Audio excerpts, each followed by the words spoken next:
Une des conséquences, ou presque une des causes, c'est le constat que le préservatif n'était pas porté suffisamment, que la prévention ne fonctionne pas.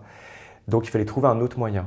Et donc on s'est dit, on va utiliser les traitements que on utilise pour traiter le VIH, c'est-à-dire quelqu'un qui est porteur du VIH. Ouais.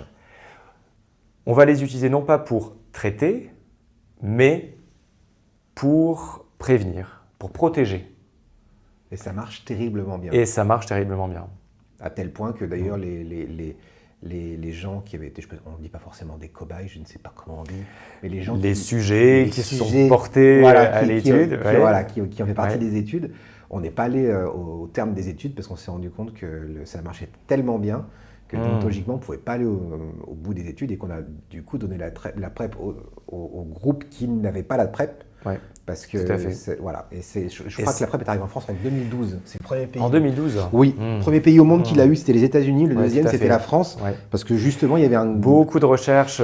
San Francisco, Paris, et ils ont beaucoup œuvré pour démocratiser la PrEP. Et puis aussi parce qu'ils se sont rendus compte que ça marchait très bien et qu'il y avait une augmentation du nombre de personnes qui. Et historiquement, c'était chez les personnes exposées de fait, c'est-à-dire qu'il n'était même pas question de préservatif ou pas. C'était la question des personnes très exposées, travers du sexe, des populations en précarité, une population HSH que l'on savait était exposée. Et on s'est dit, on va leur proposer ce traitement. Et c'est là où on s'est rendu compte que ça avait des résultats très intéressants sur la diminution du risque de transmission du VIH. Ouais.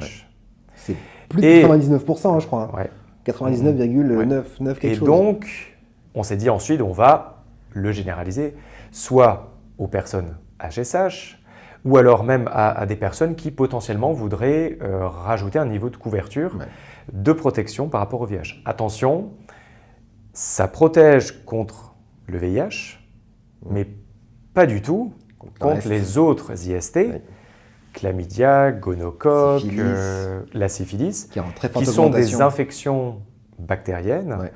Le VIH, c'est un virus. Ce n'est pas du tout les mêmes mécanismes. Donc, quand on prend la PrEP, c'est ça qui est important ensuite, c'est qu'il y a un suivi.